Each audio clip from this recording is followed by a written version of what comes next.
March 3, 1943. A German pilot makes one navigational error. Just one. He lands at the wrong airfield, climbs out of his aircraft, and within 60 seconds realizes he's just handed the Allies the most advanced fighter jet technology in the world. The plane sitting on that runway? The Focke-Wulf FW-190. For 18 months, this fighter had been slaughtering Allied pilots. The British called it the butcher bird. American bomber crews called it something far worse. Allied intelligence had been desperately trying to capture one intact. They'd offered bounties. They'd planned elaborate raids. Nothing worked. And then, on a foggy morning in Wales, a confused Luftwaffe pilot simply delivered one. What happened next didn't just change the war in the air. It rewrote the entire tactical doctrine of aerial combat.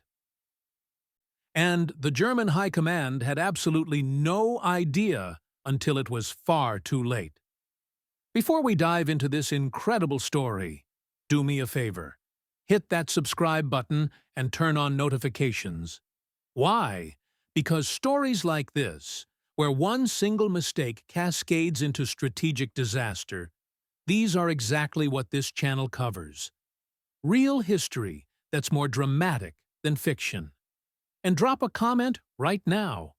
If you were that German pilot and realized your mistake, what would you have done? Destroyed the plane? Attempted escape? I'm genuinely curious what you'd choose. All right, let's talk about why this one aircraft was so terrifying that its capture changed everything. Chapter 1. The Butcher Bird. Summer 1941. The Royal Air Force has a serious problem. For over a year, their Supermarine Spitfire Mark V has dominated German fighters. British pilots have confidence, they have air superiority, they have momentum. And then, in late August 1941, everything changes. A new German fighter appears over France. It's faster than anything the RAF flies. It climbs better. It dives better. And most terrifyingly, it turns the Spitfire Mark V into target practice. Within weeks, RAF losses skyrocket. Pilots who survive encounters report the same thing. This new German fighter outperforms them in almost every category. The aircraft is the Focke-Wulf FW-190, and it represents a quantum leap in fighter design. Here's what makes it so deadly. The FW-190 uses a BMW 801 radial engine producing 1,400 horsepower. Compare that to the Spitfire Mark V's Merlin engine at just under 1,200. But raw power isn't the real story. The FW-190's genius is in its design philosophy. German engineers, led by Kurt Tank, built it around pilot survivability and combat effectiveness. The cockpit sits high, giving exceptional visibility. The wide-track landing gear makes it stable on rough airfields. The controls remain responsive even at high speeds, where the Spitfire becomes sluggish. And the armament? 4 20mm cannons plus 2 heavy machine guns. One burst from an FW-190 can literally saw a bomber in half. RAF Fighter Command realizes they're outclassed. Their response? They order Spitfire pilots to avoid combat with the FW-190 whenever possible. Read that again. The RAF, which won the Battle of Britain, is now telling its pilots to run away from German fighters. Squadron leader Al Deer, a New Zealand ace with multiple kills, describes his first FW-190 encounter in his 1959 memoir. Quote, "I went into that fight confident. I came out of it alive only by luck. The FW-190 wasn't just better. It was a completely different category of weapon." End quote. By early 1942, the FW-190 has achieved something remarkable: air superiority over Western Europe. British daylight operations over France become suicide missions.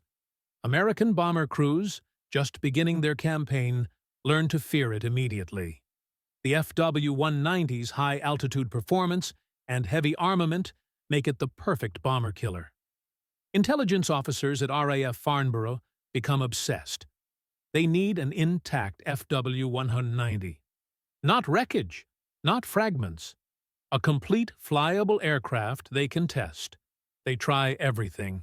Commando raids on French airfields. Attempts to bribe Luftwaffe mechanics.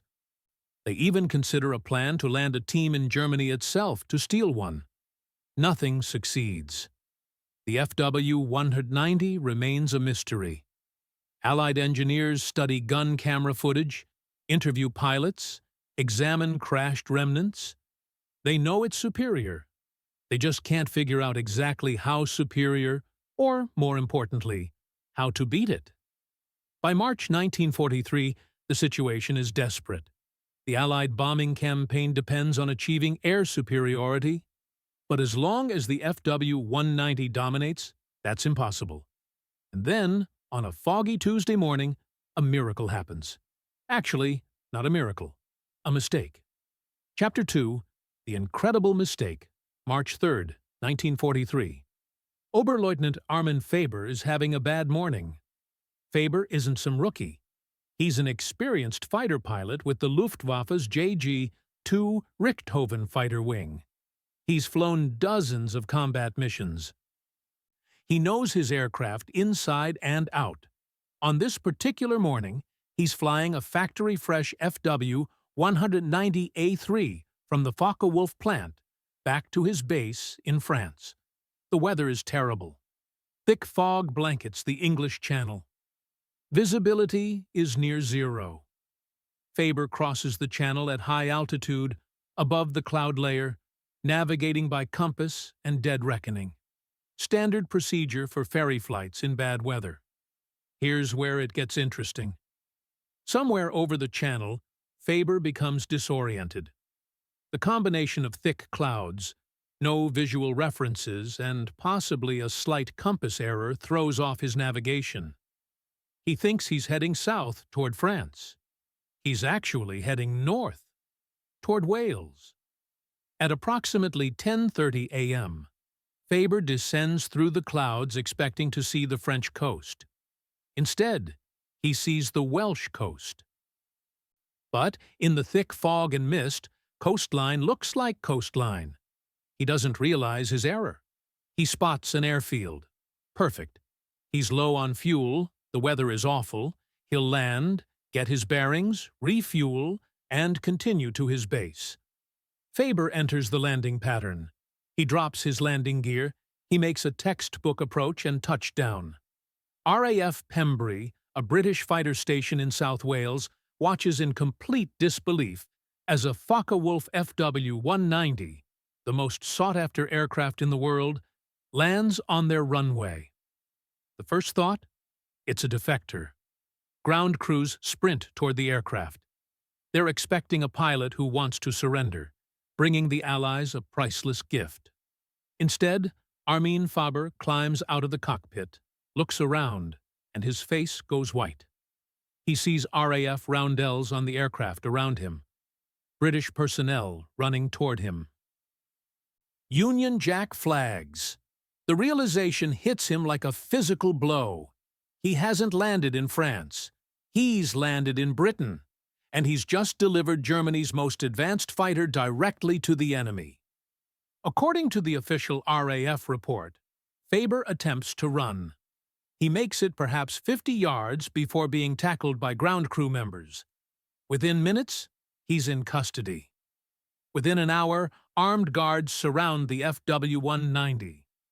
Within 2 hours, every senior RAF commander in Britain knows about the capture. Group Captain Frank Carey, who's present at Pembrey that day, later describes the scene. Quote, "We couldn't believe our luck.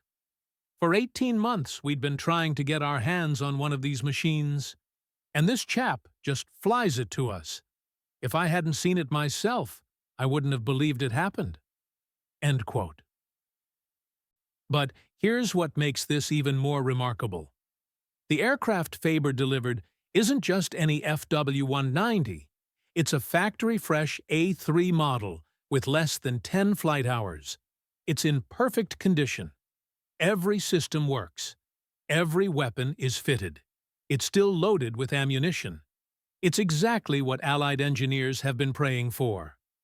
Within 24 hours, the FW-190 is at the Royal Aircraft Establishment at Farnborough, Britain's premier aviation testing facility. And that's when the real work begins. Chapter 3. Inside the Beast. March 4th, 1943. Dawn at Farnborough. Britain's top test pilots and engineers gather around Armin Faber's FW-190. For the first time, they can examine the butcher bird up close. What they discover is both fascinating and terrifying. Captain Eric Brown, the Royal Navy's chief test pilot, is assigned to conduct the initial flight tests. Brown is the perfect choice. He'll eventually fly more aircraft types than any pilot in history, over 400 different models. In his 2006 autobiography, Brown describes his first impression of the FW-190. Quote, "Walking around it, you could see the German engineering philosophy. Everything was robust, practical, designed for combat.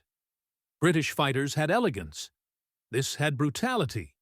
And that made it deadly." End quote. The ground tests reveal immediately why the FW-190 outperforms Allied fighters. The BMW 801 radial engine uses direct fuel injection, not carburetors. This means the engine maintains power through violent maneuvers. Spitfires, with their carburetor engines, experience fuel starvation in negative G situations. The FW-190 doesn't. The control systems use a mixture of hydraulic and electric power assistance. At high speeds, where Spitfire controls become heavy and sluggish, the FW-190 remains responsive. The landing gear geometry is brilliant. Wide-set, rugged, designed for operation from rough field airstrips. British fighters need smooth runways. The FW-190 can operate from pastures. But the real revelation comes when Eric Brown takes it into the air. March 7th, 1943. Brown makes the first Allied test flight in an FW-190. His official report, now declassified, reads like a love letter to German engineering. Maximum speed, 395 miles per hour at 18,000 feet. That's 40 miles per hour faster than the Spitfire Mark V. Rate of climb, 2,900 feet per minute.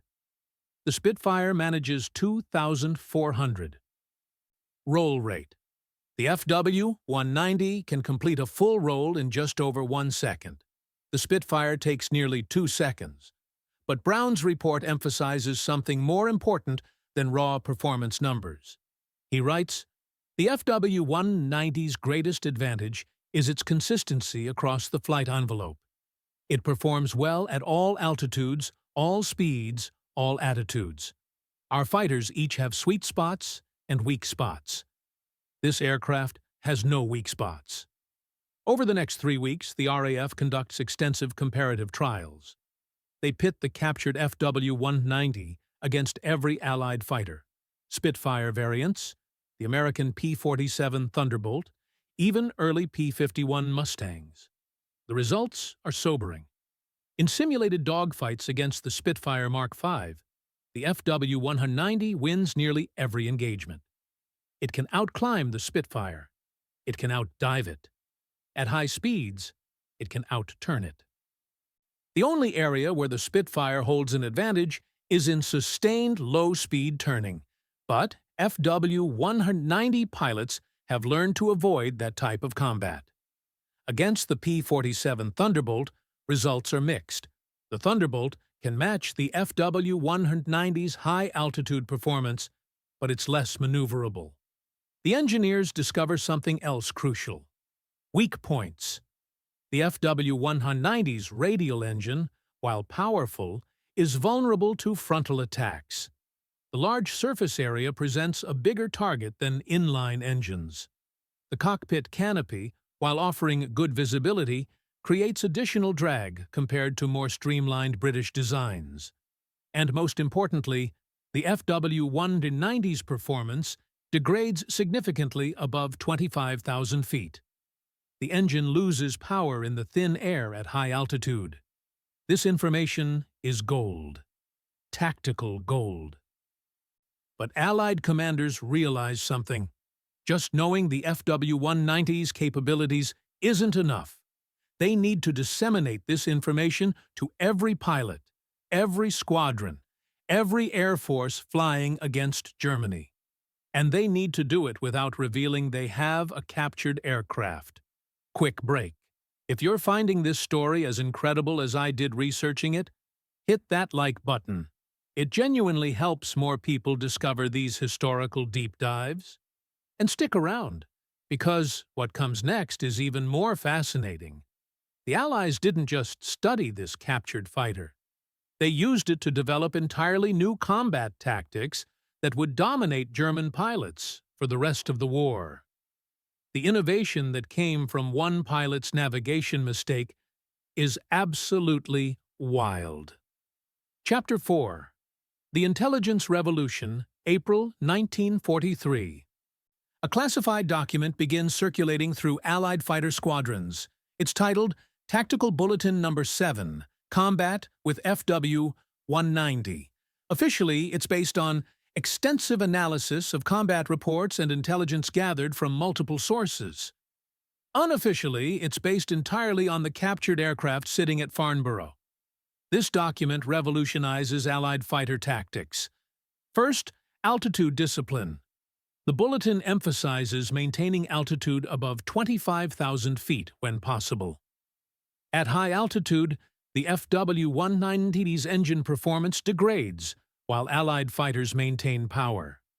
Second, energy tactics.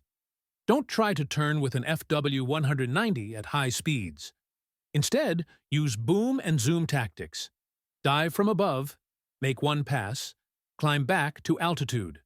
Don't get sucked into sustained turning combat. Third, exploit the radial engine vulnerability. Head-on attacks, previously considered suicidal, become recommended doctrine when engaging FW-190s. Squadron leader James Johnson, Britain's top-scoring fighter ace, with 38 confirmed kills, credits the tactical bulletin with saving his life multiple times.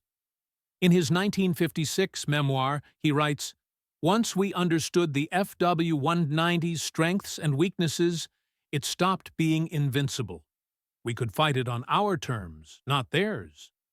But the captured aircraft provides more than just tactical intelligence.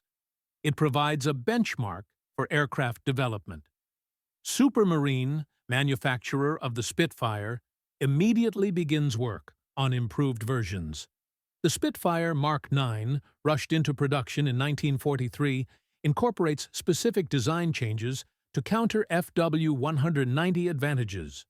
More powerful engines. Improved high-altitude performance. Modified wing designs for better high-speed handling. By late 1943, the Spitfire Mark IX begins to restore parity in aerial combat.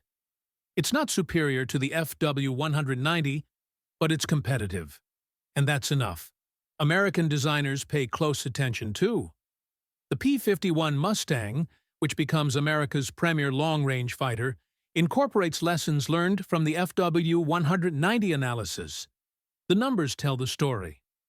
First quarter of 1943, before the FW-190 capture, Allied fighter losses over Europe averaged 63 aircraft per month.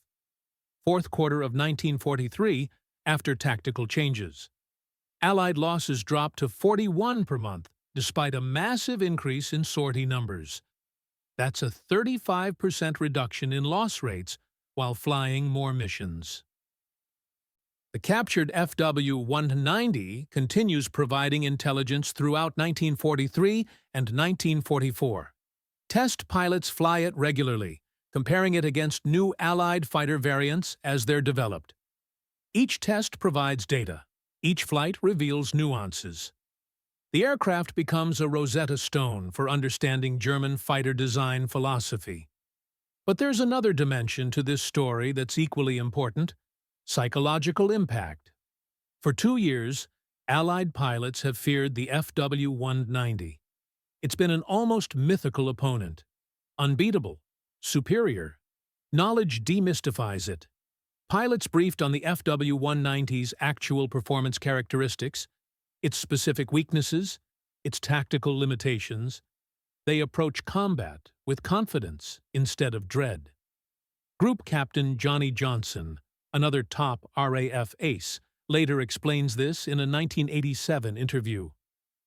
Quote, "Fear comes from the unknown.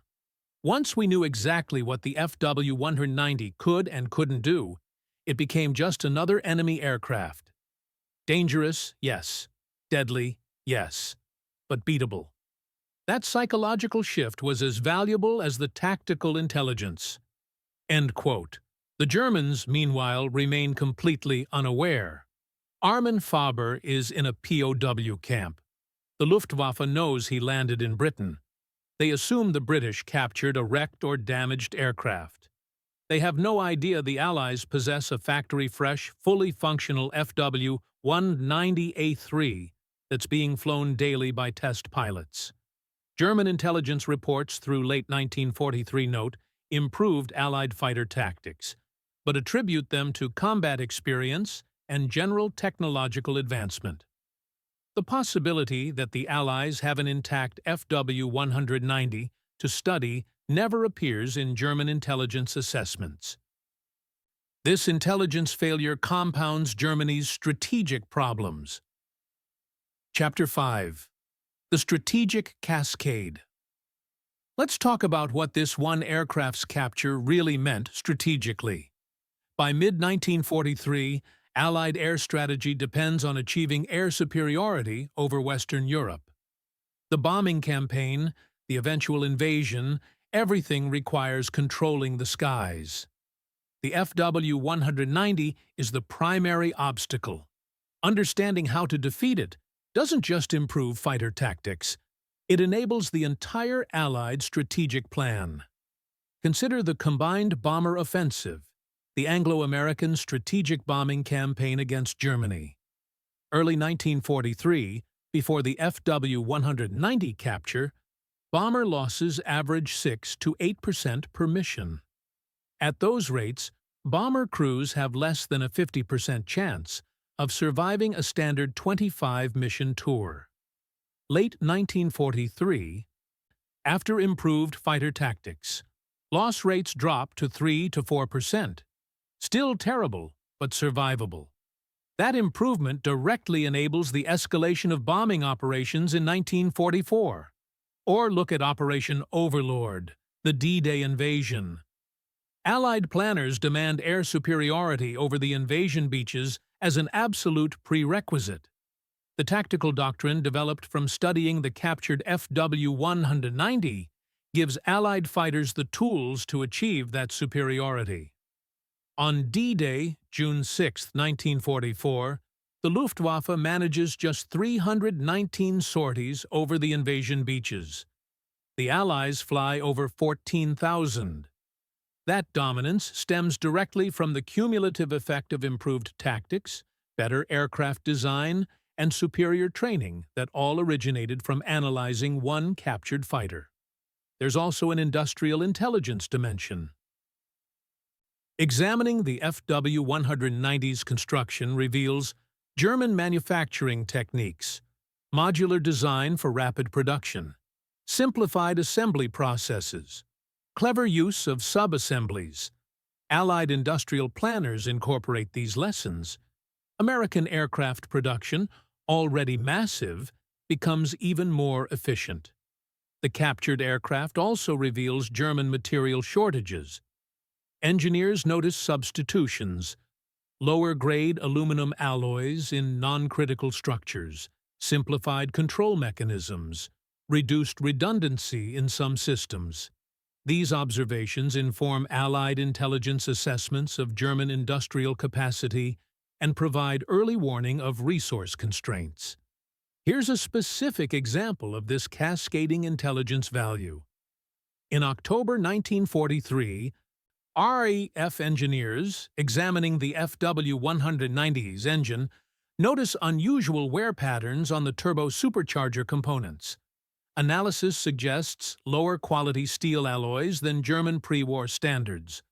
This observation contributes to intelligence estimates of German chromium and tungsten shortages. Those estimates influence Allied bombing target selection. Attacks on German ball-bearing plants and metal refineries receive higher priority.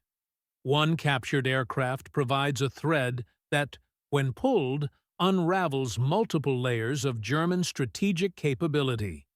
It's impossible to quantify the exact impact. How many Allied pilots survived because of better tactics? How many bombing missions succeeded because of improved fighter escort doctrine? How many German fighters were destroyed because Allied pilots knew exactly how to exploit weaknesses? But we can make educated estimates. From March 1943 through May 1945, Allied forces destroyed approximately 47,000 German aircraft. The FW-190 represented about 30% of German fighter production. If the tactical advantages gained from the captured aircraft improved Allied kill ratios by even 10%, that's thousands of additional German fighters destroyed. And each destroyed German fighter means Allied bombers complete their missions. Ground forces receive air support. The path to victory becomes clearer. All from one navigation error on a foggy morning. Chapter 6. The Aftermath. What happened to the key players in this story? Oberleutnant Armin Faber spent the rest of the war in various POW camps. He was repatriated to Germany in 1945. Here's what's fascinating. There's no evidence he was ever informed about the full impact of his mistake. German military records show he was interrogated about his navigation error, but the Luftwaffe treated it as simple incompetence rather than strategic disaster. Faber died in 1976. As far as historical records indicate, he never publicly discussed the incident. The captured FW-190A3 remained at Farnborough through 1944. Test pilots flew it in comparative trials until late in the war. After the war, the RAF offered it to museums. Incredibly, they refused. Museums wanted more historically significant aircraft. The FW-190 that changed the air war was eventually scrapped, cut up for scrap metal. Its serial number was 313. Today, historians consider this one of the most tragic losses in aviation preservation history. The aircraft that provided incalculable intelligence value, that saved countless Allied lives, that demonstrated German engineering excellence, no longer exists. Erich Braun, the chief test pilot who flew it extensively, expressed frustration about this in later interviews. Quote, "That aircraft should have been preserved in a place of honor. Instead, it was destroyed because bureaucrats didn't understand its significance. An absolute tragedy." End quote. Kurt Tank, the FW-190's designer, survived the war and continued aircraft design work. In the 1950s, he worked in Argentina and India. In a 1974 interview, he was asked about the FW-190's impact. He mentioned its combat success, its advanced design, its influence on jet fighter development. He never mentioned the captured aircraft. It's unclear whether he even knew the full story of how much intelligence the Allies extracted from a single example. German post-war analysis of air combat effectiveness notes the improvement in Allied fighter tactics starting in mid-1943, but attributes it to increasing Allied numerical superiority and improved aircraft. The idea that one delivered FW-190 catalyzed this improvement doesn't appear in German military histories. The Allied pilots who benefited from the intelligence? Many became aces. Many survived the war because they understood their opponent's capabilities. And most never knew that their tactical briefings came from a German pilot's simple, Navigation error. March 3rd, 1943. One mistake. One confused pilot. One foggy morning. And the trajectory of the air war changed. This story illustrates something profound about warfare. Information is as powerful as weapons. The Allies didn't need to build a better fighter immediately. They needed to understand the enemy's fighter completely. Once they had that understanding, they could develop counters, exploit weaknesses, and fight on their terms. Armin Faber's navigation error gave them that understanding. The FW-190 remained a formidable aircraft throughout the war. German pilots achieved remarkable successes flying it. But it was never again invincible. Knowledge broke its mystique. Understanding revealed its limitations. Intelligence transformed it from an unstoppable weapon to a beatable opponent. And all of that came from one aircraft, delivered accidentally, studied extensively, exploited brilliantly. In the broader context of World War II, this incident reminds us that wars are won by thousands of small advantages that accumulate into strategic superiority. The captured FW-190 was one advantage, but it was one that cascaded into improved tactics, better aircraft design, more effective training, superior combat outcomes, and, ultimately, Allied air superiority. One pilot's bad day became Germany's intelligence catastrophe, and it demonstrated something that remains true in modern warfare. Sometimes the most valuable weapon isn't the one you build. It's the one your enemy accidentally hands you. If this story amazed you as much as it did me, definitely hit that like button and subscribe for more deep dives into the incredible true stories of World War II. Here's your debate question for the comments. Should Armin Faber be blamed for this intelligence disaster, or was it just bad luck and fog? Could he have done anything differently once he realized his mistake? I want to hear your tactical analysis. Next week, we're covering another incredible intelligence coup, the German Enigma machine that was captured from a sinking U-boat. That story is even more dramatic. This channel is supported by viewers like you. If you want early access to scripts and behind-the-scenes research, check out the Patreon link in the description. Thanks for watching. Remember, history is full of moments where everything changed because of one decision, one mistake, one incredible coincidence. This was one of those moments. See you in the next one.